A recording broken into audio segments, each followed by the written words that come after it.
دیکھیے ماقبل ایک آیت گزر گئی، وَلَا تَقُولُوا لِمَنْ يُقْتَلُ فِي سَبِيلِ اللَّهِ أَمْوَاتٍ، جو اللہ کے راستے میں مارا جائے، شہید ہو جائے، انہیں مردہ نہ کہو بلکہ وہ زندہ ہے۔ اب اللہ رب العزت نے منع فرمایا کہ انہیں مردہ نہ کہو، حال یہ ہے کہ خود اللہ رب العزت نے انہیں مقتول کہا ہے، مقتول بھی مردہ ہوتا ہے، تو یہ تو ایک آیت میں خود تعارض ثابت ہوا۔ تو اس کا جواب یہ ہے اموات مطلق موت کی نفی نہیں ہے بلکہ موت مقیدہ کی نفی ہے، کہ تم انہیں معمولی سا مردہ نہ کہو کیونکہ وہ دین اسلام کی سربلندی کے لیے شہید ہو چکا ہے۔ اگر تم اس آیت کی توجیہ یہ بیان نہیں کرو گے تو دیکھیے قرآن مجید میں اللہ رب العزت کیا ارشاد فرماتے ہیں۔ سورۃ النحل آیت نمبر 20 نکالیے۔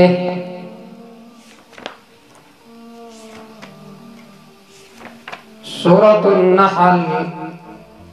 آیت نمبر 20 پارہ نمبر 14۔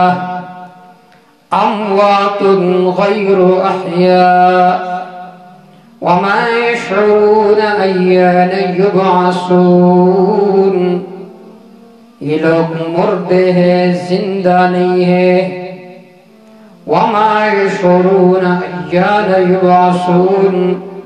انہیں پتہ بھی نہیں ہے کہ کب انہیں قبروں سے اٹھایا جائے گا۔ اس آیت میں اللہ رب العزت فرماتے ہیں مردے زندہ نہیں، حال یہ ہے کہ یہ آیت ان لوگوں کے متعلق ہے جو انبیاء تھے، جو اولیاء تھے، جو شہداء تھے، ان کے بارے میں اللہ فرماتے مردے ہیں، اور یہاں پر فرماتے کہ مردہ نہ کہو۔ اور سورۃ آل عمران آیت نمبر 169 میں ہے وَلَا تَحْسَبَنَّ الَّذِينَ قُتِلُوا فِي سَبِيلِ اللَّهِ أَمْوَاتًا بَلْ أَحْيَاءٌ عِنْدَ رَبِّهِمْ يُرْزَقُونَ، انہیں مردہ گمان بھی نہ کرو بلکہ انہیں رزق دی جاتی ہے ان کے رب کے طرف سے۔ اب ہم آپ حضرات سے ایک سوال کرتے ہیں کہ تم کہتے ہو کہ ان شہداء کو، ان انبیاء کو دنیاوی حیات حاصل ہے، تو اگر حیات دنیاوی حاصل ہے تو رب کریم فرماتے انہیں رزق بھی دی جاتی ہے، تو رزق کون سا حاصل ہے، دنیاوی یا برزخ؟ اگر تم کہتے ہو کہ رزق دنیاوی حاصل ہے تو دنیاوی رزق کے کھانے کے بعد آدمی کو ضرورت ہوتی ہے بولو براس کا، جبکہ تم یہ نہیں کہو گے بلکہ یہ کہو گے کہ نہیں انہیں برزخی اور جنتی رزق دی جاتی ہے۔ تو جب رزق جنتی ہے تو حیات بھی جنتی ہے۔ افتؤمنون ببعض الکتاب وتکفرون ببعض، دنیا کے اعتبار سے چاہے اولیاء ہو، چاہے شہداء ہو، چاہے انبیاء ہو، دنیا کے اعتبار سے سارے مر چکے ہیں۔ اسی وجہ سے فقہ کی ایک کتاب ہے بدائع الصنائع،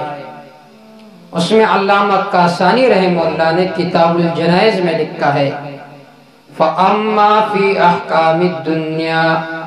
فَالشَّهِيدُ مَيِّتٌ تُقْسَمُ أَمْوَالُهُ وَتُنْكَحُ زَوْجَتُهُ بَعْدَ انْقِضَاءِ عِدَّتِهِ، یہ جو شہداء ہے دنیا کے اعتبار سے مر چکے ہیں کیونکہ ان کے اموال تقسیم ہوتے ہیں، ان کی بیوی بیوہ ہو جاتی ہے اور اس کے بعد وہ کسی اور کے ساتھ نکاح کرنے لگتی ہے، تو اس سے معلوم ہوا کہ دنیا کے اعتبار سے یہ لوگ مر چکے ہیں، انہیں جو حیات حاصل ہے وہ حیات برزخیہ، حیات اخرویہ، حیات جنتیہ ثابت ہے۔ وَلَا تَقُولُوا لِمَنْ يُقْتَلُ فِي سَبِيلِ اللَّهِ، نہ کہو ان لوگوں کے متعلق جن کو شہید کیا گیا اللہ کے راستے میں، امواتن کہ یہ معمولی مردے ہیں، بل احیاء بلکہ وہ زندے ہیں، وَلَكِنْ لَا تَشْعُرُونَ حَيَاتَهُمْ لیکن تم ان کی زندگی کو نہیں جانتے۔ قاضی بیضاوی رحمہ اللہ اس آیت کے نیچے لکھتے ہیں وَعْلَمْ أَنَّ حَيَاتَهُمْ لَيْسَ بِالْجَسَدِ وَلَا بِجِنْسٍ مَا يَحُسُّهُمُ الْعَقْلِ کہ ان کی حیات تم نہیں جانتے کیونکہ ان کی حیات جسد عنصری نہیں ہے، وَلَا بِجِنْسٍ مَا يَحُسُّهُمُ الْعَقْلِ نہ ایسی حیات ہے جو عقل میں آئے، کیونکہ ظاہری جسم ہم دیکھتے ہیں کہ ان سے روح نکل چکی ہے، پھر بھی انہیں حی کہا گیا، تو یہ اخروی حیات ہے، برزخی حیات ہے، دنیاوی حیات نہیں ہے۔ اب ہم اس آیت کی جو یہ تفسیر ہم نے ذکر کی کہ ان کو حیات حاصل ہے لیکن وہ حیات برزخی ہے، دنیاوی نہیں ہے، جیسا کہ ہمارے بہت سارے محترمین وہ یہ لکھتے ہیں کہ ان کو دنیاوی حیات حاصل ہے۔ اب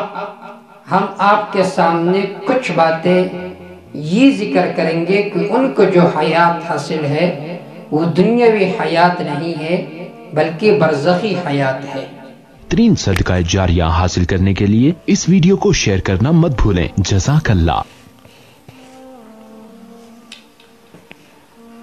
تو حاصل بحث کا یہ ہے کہ انبیاء علیہ السلام شہداء کو حیات برزخی حاصل ہے عبارت النص سے، اور انبیاء کو یہ حیات حاصل ہے دلالت النص سے۔ تو جو حیات شہداء کے لیے ثابت ہے وہی حیات انبیاء کے لیے بھی ثابت ہے، لیکن شہداء کے لیے کون سی حیات ثابت ہے؟ شہداء کے لیے حیات برزخیہ ثابت ہے۔ دیکھیے ہم سب سے پہلے اس آیت کی وضاحت کریں گے قرآن مجید کی آیات کے ساتھ، پھر احادیث کے ساتھ۔ سورۃ آل عمران میں گزر چکا ہے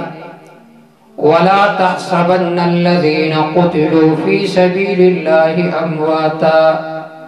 بَلْ أَحْيَاءٌ عِنْدَ رَبِّهِمْ يُرْزَقُونَ کہ انہیں رزق دی جاتی ہے، تو ظاہر بات ہے رزق اخروی ہے تو حیات بھی اخروی ہے۔ حضرت شیخ الہند محمود الحسن دیوبندی رحمہ اللہ اس آیت کا ترجمہ یوں بیان فرماتے ہیں اور تم نہ سمجھ ان لوگوں کو جو مارے گئے اللہ کی راہ میں مردے، بلکہ وہ زندہ ہے، اپنے رب کے پاس کھاتے پیتے، اپنے رب کے طرف سے کھاتے پیتے۔ دوسرا حوالہ سورۃ یاسین میں صاحب یاسین کو جب شہید کیا گیا تو قیل ادخل الجنہ کہا گیا، حکم ہوا چلا جا بہشت میں۔ شیخ الہند رحمہ اللہ معنی بیان فرماتے ہیں قیل ادخل الجنہ، حکم ہوا چلا جا بہشت میں۔ قال یا لیت قومی یعلمون، بولا وہ کس طرح میری قوم معلوم کر لے گے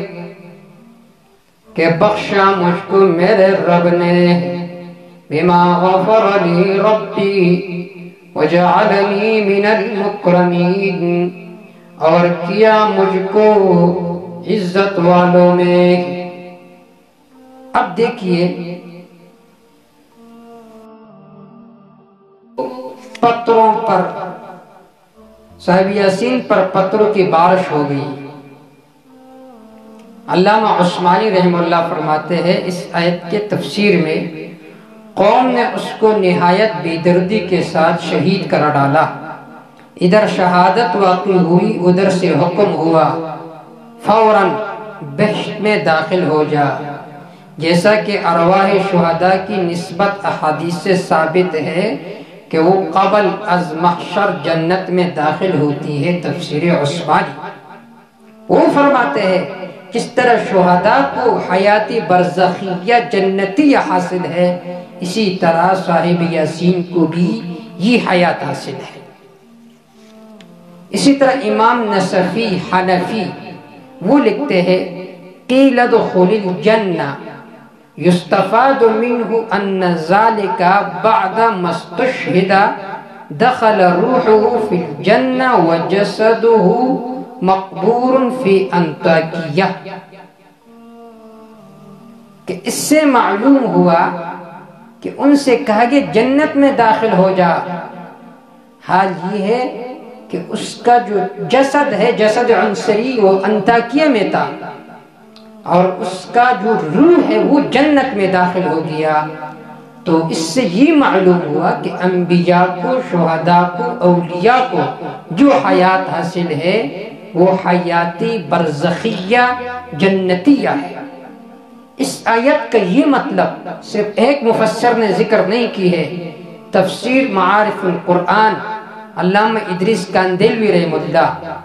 ترجمہ حضرت احمد علی لاہوری رحمہ اللہ، قیل ادخل الجنہ کے حاشیہ میں ذکر ہے،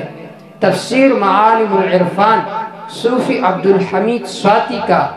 تفسیر انوار البیان مولانا عاشق الہی بلند شہری کا، تفسیر ابن کثیر، تفسیر روح المعانی، تفسیر کشاف، تفسیر در منصور، تفسیر مظہری، تفسیر بیضاوی، تفسیر ابن جریر، تفسیر صفت التفاسیر، تفسیر معالم التنزیل، تفسیر کمالین تحت هذه الآیہ، ان تمام مفسرین نے قیل ادخل الجنہ کا معنی یہ کیا ہے کہ اس کا جسد تو انطاکیہ میں تھا لیکن اس کا روح جنت میں تھا، اس وجہ سے فرمایا قیل ادخل الجنہ۔ اب قرآن کی تفسیر قرآن سے، اس سے بھی معلوم ہوا کہ وَلَا تَحْسَبَنَّ الَّذِينَ قُتِلُوا میں وَلَا تَقُولُوا لِمَنْ يُقْتَلُوا میں جو حیات ذکر ہے وہ حیاتی برزخیہ اخرویہ حیات ہے، حیاتی جسدی عنصری نہیں ہے۔ اب آیت مبارکہ کی تفسیر احادیث مبارکہ سے چند میں ذکر کر رہا ہوں، زیادہ وقت نہیں ہے۔ سب سے پہلی حدیث عن مسروق قال سألنا عبد الله بن مسعود رضی اللہ عنہ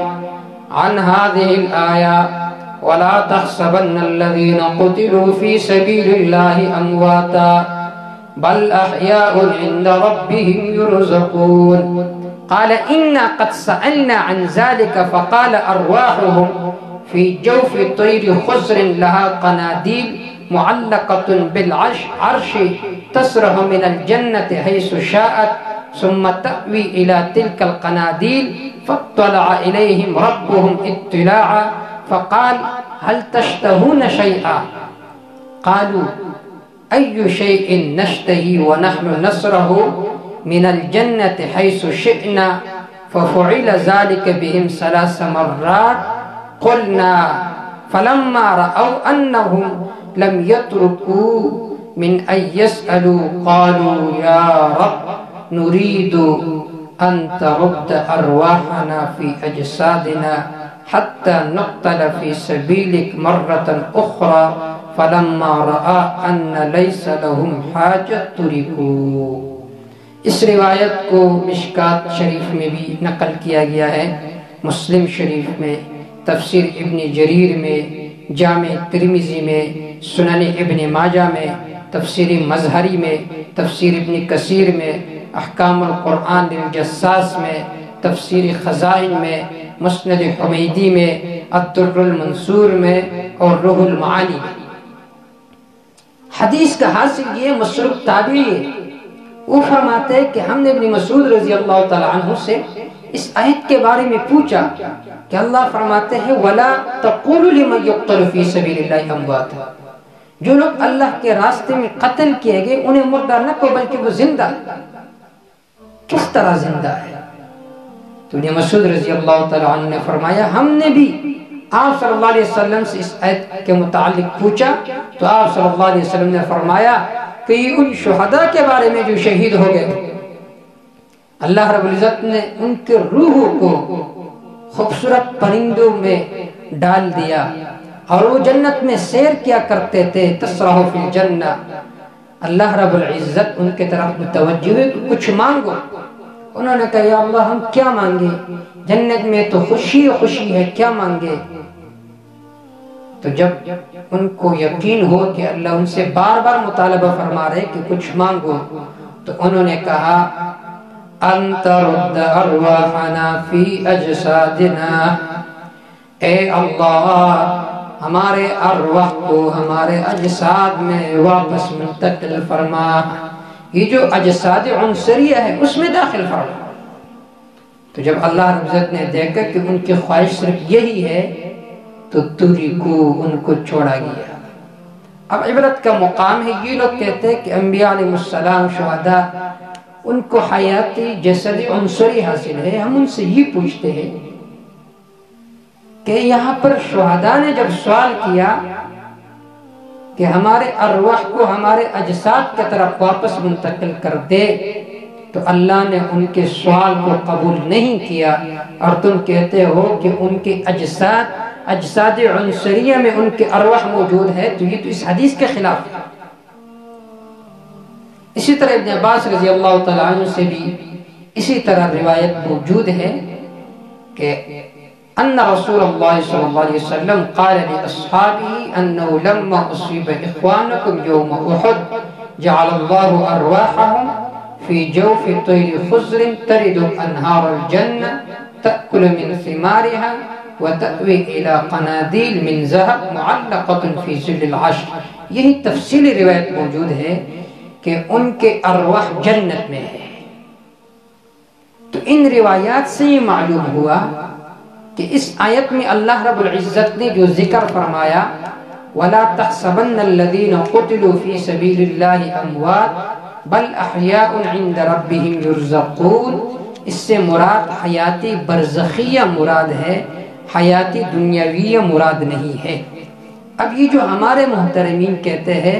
کہ نہیں اس سے حیاتی دنیاویہ مراد ہے، اس بارے میں ان کے پاس کوئی ایک بھی قطعی دلیل موجود نہیں ہے۔ یہ جو کہتے ہیں کہ انبیاء علیہ السلام کو حیات حاصل ہے، دنیاوی سے حاصل ہے، دنیا کی سے حاصل ہے، یہ باتیں فضولیات ہے، اصل دین کے ساتھ اس کا کوئی تعلق نہیں ہے۔ اب یہ مسئلہ تھوڑا سا واضح ہو گیا۔ دوسری بات انبیاء علیہ السلام کی حیات کی وضاحت کہ انبیاء علیہ السلام کو کون سا حیات حاصل ہے۔ حدیثی بات میں آتا ہے، موطأ امام مالک میں بھی یہ روایت موجود ہے، عن عائشہ رضی اللہ تعالی عنہ انہا سمعت رسول اللہ صلی اللہ علیہ وسلم قبل ان يموت ومستند الى صدرها يقول اللهم اغفر لي وارحمني والحقني بالرفيق الاعلى، کہ آپ صلی اللہ علیہ وسلم مرنے سے پہلے یہ دعا فرماتے تھے کہ اللہ مجھے رفیق اعلیٰ میں پہنچا دے۔ اور یہ حضرات کہتے ہیں کہ نہیں، آپ صلی اللہ علیہ وسلم اس دنیاوی قبر میں زندہ ہے جسد عنصری کے ساتھ۔ ہم کہتے ہیں اللہ رب العزت نے جناب رسول اللہ صلی اللہ علیہ وسلم کو کامل حیات دی ہے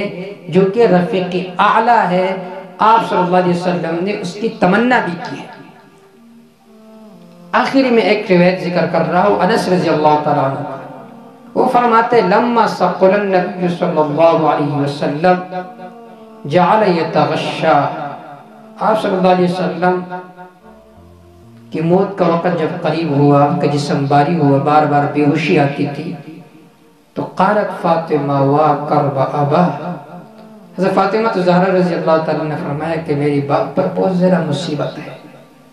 تو فقال لها ليس على أبيك كرب بعد اليوم فلما مات، آپ صلی اللہ علیہ وسلم نے فرمایا آپ کے باپ پر اس کے بعد کبھی کرب و مصیبت نہیں آئے گا۔ جب آپ صلی اللہ علیہ وسلم فوت ہو گئے تو حضرت فاطمہ رضی اللہ تعالیٰ عنہ نے فرمایا یا ابت عجاب رب دعا یا ابت من جنت الفردوس مأوا یا ابت الى جبریل نعنا۔ فاطمہ الزہرا رضی اللہ تعالیٰ نے فرمایا یا ابت عجاب رب دعا، اے میرے باپ کہ آپ نے اپنے رب کی بلاوے کو قبول کیا۔ یا ابت من جنت الفردوس مأوا، اے میرے ابا جان آپ کا ٹھکانہ جنت ہے۔ حضرت فاطمہ الزہرا رضی اللہ تعالی عنہ کا نظریہ تو یہ ہے کہ آپ صلی اللہ علیہ وسلم کو حیات حاصل ہے، وہ جنتی حیات حاصل ہے، اور ہمارے یہ محترمین فرماتے نہیں، آپ صلی اللہ علیہ وسلم زندہ ہے اس دنیاوی جسد کے ساتھ اور اس قبر میں۔ تو ہم نے جو حیات انبیاء علیہ السلام کے لیے، شہداء کے لیے ثابت کی ہے، یہ حیات اعلی ارفع اور اقوى حیات ہے۔ یہ لوگ کہتے ہیں کہ نہیں، آپ صلی اللہ علیہ وسلم کو دنیاوی حیات حاصل ہے کیونکہ آپ صلی اللہ علیہ وسلم کی بیویوں کے ساتھ نکاح نہیں ہوتا، تو نکاح تو اس لیے نہیں ہوتا، رب کریم کے ارشاد وازواجہ امہاتہم، آپ صلی اللہ علیہ وسلم کی بیویاں یہ امت کے مائیں ہیں، مائیں ہیں، تو ماں کے ساتھ تو نکاح نہیں ہو سکتا۔ اور ابوبکر رضی اللہ تعالیٰ کا مشہور خطبہ آپ نے سنا ہوگا، آپ نے فرمایا من کان یعبد محمدا فإنہ قد مات ومن کان یعبد ربا فإنہ حی لا یموت، کہ جس نے پیغمبر صلی اللہ علیہ وسلم کی عبادت کی، آپ صلی اللہ علیہ وسلم تو فوت ہو گئے تو وہ بھی عبادت کو چھوڑ گئے، لیکن جس نے اللہ کی عبادت کی تو اللہ رب العزت حی لا یموت ہے۔ آخری بات، ہم تمام حضرات سے یہ کہتے ہیں کہ ہم ایمان والوں کے لیے بھی حیات کے قائل ہیں، انبیاء کے لیے بھی حیات کے قائل ہیں، شہداء کے لیے بھی حیات کے قائل ہیں، یہاں تک کہ کفار کے لیے بھی حیات کے قائل ہیں، لیکن حیات میں مراتب ہیں، حیات میں مراتب ہیں۔ تم جو کہتے ہو حیات الانبیاء، حیات کی اضافت انبیاء کے طرف، یہ کون سا قید ہے؟ یہ قید اتفاقی یا قید احترازی ہے؟ اگر قید اتفاقی کہتے ہو تو آمنا وسلمنا، اگر قید احترازی کہتے ہو تو ہم تم سے یہ پوچھتے ہیں کہ عام ایمان والوں کے لیے حیات حاصل نہیں ہے؟ کیا عام شہداء کے لیے حیات حاصل نہیں ہے؟ کیا کفار کے لیے بھی حیات حاصل نہیں ہے؟ تو تم اس بات کا جواب دو۔ اگر تمہارے پاس اس بات کا جواب نہیں ہے تو اس مسئلے کو چھوڑیے، عوام کے سامنے جو صحیح عقیدہ ہے قرآن و سنت کا وہ بیان کرے، اور ان لغویات میں عوام کو نہ ڈالے۔ اللہ کے لیے، اللہ کے لیے اور بھی بہت سارے مسائل ہیں، عبادات، معاملات، معاشرت، الاداب، ان مسائل پر آپ گفتگو کریں، آپ کے لیے بہت بڑا میدان کھلا ہے۔ اللہ تعالیٰ امت کو سمجھ کی توفیق عطا فرمائے۔ وما توفیق الا باللہ، علیہ توکلت و الیہ انیب۔